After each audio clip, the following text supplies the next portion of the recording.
नमस्कार। मैं महासिंह, सहायक आचार्य अर्थशास्त्र, राजकीय महाविद्यालय बाड़मेर। नमस्कार विद्यार्थियों, आज अपने इस वीडियो में एग्ज़ाम की दृष्टि से बहुत ही महत्वपूर्ण टॉपिक के बारे में चर्चा करने जा रहे हैं, जिसको अपने परिधि रेखाएं बोलते हैं, रिज रेखाएं भी बोलते हैं। तो परिधि रेखाएं, रिज रेखाएं क्या हैं? परिधि रेखाएं, रिज रेखाएं उस क्षेत्र को बताती है, आर्थिक और अनार्थिक क्षेत्र का विभाजन करती है। उत्पादन की दृष्टि से कौन सा क्षेत्र आर्थिक है दृष्टि से लाभकारी है और कौन सा अलाभकारी है। तो इसके बारे में अपने को जानकारी मिलती है। वो इसमें समोत्पत्ति वक्रों की सहायता से अपने ये प्रकार से समोत्पत्ति वक्रों की छठी विशेषता भी होगी, 6 नंबर। और इसके द्वारा जो रिज रेखाएं हैं, इनके द्वारा अपने को ज्ञान होता है भी कौन सा क्षेत्र उत्पादन की दृष्टि से अपने को लाभकारी है और कौन सा लाभकारी नहीं है। तो परिधि रेखाएं वे रेखाएं होती हैं जो उत्पादन के आर्थिक, जिसको प्रासंगिक एवं अनार्थिक प्रासंगिक क्षेत्र में अंतर को बताती हैं और यह स्पष्ट करती हैं कि आर्थिक क्षेत्र उत्पादन का लाभकारी क्षेत्र होता है, इसलिए इस क्षेत्र में उत्पादन करना चाहिए, तथा अनार्थिक क्षेत्र उत्पादन का अलाभकारी क्षेत्र होता है, क्योंकि इस क्षेत्र में या तो उत्पादन की मात्रा कम होती है या लागत अधिक लगती है, अर्थात साधन अधिक लगाने पड़ते हैं। इसलिए अनार्थिक क्षेत्र में उत्पादन नहीं करना चाहिए, तथा अनार्थिक क्षेत्र उत्पादन का अलाभकारी क्षेत्र होता है, क्योंकि इस क्षेत्र में या तो उत्पादन की मात्रा कम होती है या लागत अधिक लगती है। तो मतलब साधन अधिक लगाने पड़ते हैं। तो इसको अपने इस डायग्राम के द्वारा समझ सकते हैं। इस डायग्राम में दो रिज रेखाएं हैं जो मूल बिंदु O से स्टार्ट हो रही हैं। एक तो OR है और एक OP है। और अपने x अक्ष पर लेंगे x साधन और y अक्ष पर लेंगे y साधन।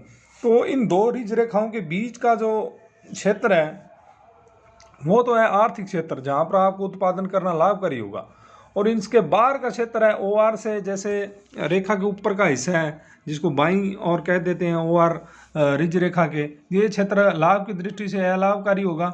और इसी प्रकार से OP रिज रेखा है, जहाँ परिधि रेखा है, इसके नीचे का क्षेत्र जो OP के दाईं ओर का क्षेत्र उत्पादन की दृष्टि से अलाभकारी होगा। परंतु इन OR और OP के दोनों के बीच का जो क्षेत्र है ये उत्पादन की दृष्टि से लाभकारी होगा। उत्पादक अगर इस क्षेत्र में उत्पादन करेगा तो उसको प्रति इकाई उत्पादन की लागत क्या आएगी? कम आएगी। इसमें आपके 3 समोत्पत्ति वक्र हैं। एक तो IPC1 है जहाँ पर 100 इकाइयाँ उत्पादन हो रहा है, IPC2 है ये 200 इकाइयाँ उत्पादन हो रहा है, और IPC3 है यहाँ पर 300 इकाइयाँ उत्पादन हो रहा है। और आपको पता है जैसे जैसे अपने ऊंचे समोत्पत्ति वक्र पर जाते हैं उत्पादन की मात्रा उत्तरोत्तर बढ़ती जाती है। तो अब अपने इस डायग्राम के द्वारा समझ सकते हैं इस पर क्या होगा भाई। जैसे अपने F बिंदु लेते हैं, ये नीचे OP रिज रेखा के नीचे D, E और फिर F है, थोड़ा सा कटा हुआ है।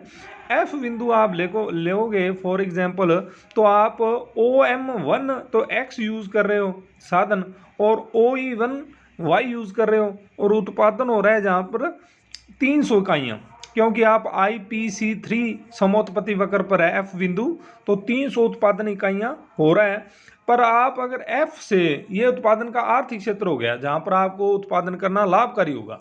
अगर आप नीचे आ जाओ, F से थोड़ा सा बढ़ के चले जाओ G बिंदु पर, तो G बिंदु पर आप देखो आप X की तो यूज़ कर रहे हो OM2 इकाइयाँ और Y की वही सेम की सेम OE1 इकाई यूज़ कर रहे हो साधन, पर आपका उत्पादन अब देखो 300 से घट के नीचे वाले समोत्पत्ति वक्र पर आ गए आप IPC2 पर, क्योंकि G बिंदु है IPC2 पर। तो इस हिसाब से आपका उत्पादन ये कम हो गया, तो ये आपके लिए अनार्थिक हो गया, अलाभकारी हो गया। तो इस प्रकार से आपका उत्पादन बढ़ने की बजाय घट गया। आप अगर आर्थिक क्षेत्र से बाहर की तरफ आओगे तो नीचे की तरफ आओगे तो आपका उत्पादन बढ़ने की बजाय क्या हो जाएगा? घट जाएगा। इसी प्रकार से अगर आप G से H बिंदु पर चले जाओ तो एच बिंदु पर क्या होगा, देखो आप एफ से एच बिंदु पर चले जाओ, एफ से एच पर चले जाओ, तो आप एक्स की तो कितनी इकाइयाँ यूज करोगे, OM2, और वाई की भी क्या हो जाएंगी आपकी बढ़ के हो जाएंगी M2 से M2H, एक्स की OM2 और वाई की हो जाएगी HM2। मतलब एफ बिंदु पर देखो आप एफ से आप जी पर चले जाओ चाहे एच पर चले जाओ, दोनों ही दृष्टि से आपके लिए उत्पादन के लिए अलाभकारी होगा। कहने का मतलब अगर आप एफ से जी पर जाओगे तो आप पहले जैसे एक्स वाई की तो आपकी OE1 फिक्स ही है, पर एक्स की OM1 से आपको ज़्यादा साधन लगाने पड़ेंगे, OM2 M1 M2 साधन एक्स का ज़्यादा यूज करोगे और उत्पादन 300 की बजाय घट के हो जाएगा 200। तो ये किसी प्रकार से लाभकारी नहीं है। और अगर आप एफ से एच पर चले जाओ, एफ से एच पर चले जाओ, तो आप क्या होगा यहाँ पर एफ से एच पर जाने का आपको नुकसान ये होगा भी आप उत्पादन तो एफ पर भी 300 हो रहा है, एच पर भी 300 ही हो रहा है, पर आप साधन ज़्यादा यूज करने पड़ेंगे, क्योंकि एफ बिंदु पर आप एक्स की इकाइयाँ यूज कर रहे थे OM1, पर एच पर कितना होगा OM2, मतलब एक्स की अतिरिक्त इकाइयाँ आप यूज कर रहे हो M1 M2। और इसी प्रकार से आपको एच बिंदु पर वाई साधन भी ज़्यादा यूज करना पड़ेगा, क्योंकि एफ पर तो आप वाई साधन यूज कर रहे थे OE1 जो कि बराबर है FM1 के, पर आप देखो एच बिंदु पर वाई का आपको कितना साधन यूज करना पड़ा है HM2।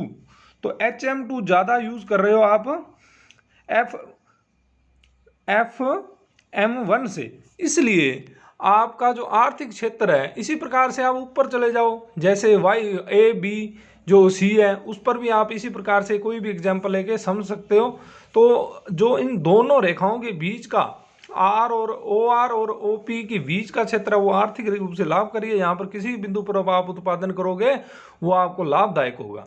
इसको इस डायग्राम को आगे मैंने ये एक्सप्लेन भी किया है।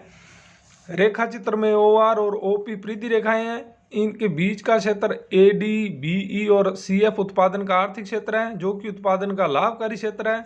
OR रेखा के बाएं ओर तथा OP रेखा के दाईं तरफ अनार्थिक क्षेत्र है जो उत्पादन का अलाभकारी क्षेत्र है। जैसे यदि आर्थिक क्षेत्र के F बिंदु को लिया जाए तो जहाँ X साधन आप OM1 तथा Y साधन की OF1 मात्रा लगाने पर 300 इकाइयाँ उत्पादन होता है। यदि अनार्थिक क्षेत्र के G बिंदु को लिया जाए तो इस पर X साधन की OM2 तथा Y साधन की GM2 मात्रा लगाने पर केवल 200 इकाइयाँ ही उत्पादन होता है।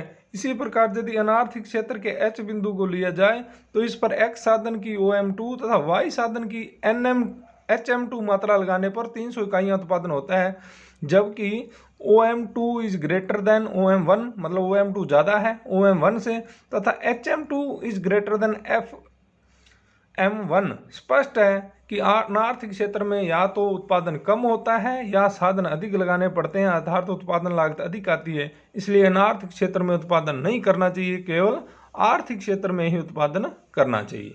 धन्यवाद, आज के लिए इतना ही। नेक्स्ट वीडियो में मिलेंगे किसी नेक्स्ट अच्छे टॉपिक के साथ। धन्यवाद।